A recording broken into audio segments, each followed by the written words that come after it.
Okey, semalam kita dah janji nak ajar cara-cara buat tutorial tudung ala-ala saya pakai gitu.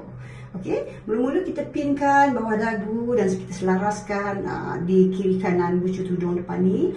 Lepas itu kita ambil yang kiri ni ya, kita tarik ke atas, kita sorokkan bawah tudung kita ni, kita sorokkan di sini ya.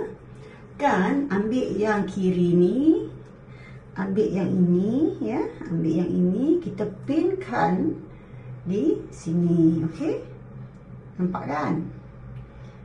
Okey, pinkan, lepas itu kita sorok dia lagi. Sangat senang. Saya sarankan kalau pakai tudung macam ni, kena pakai inner dalam ni yang sampai sini. So kadang-kadang tudung terselak, tak nampak aurat, okey? Selamat mencuba.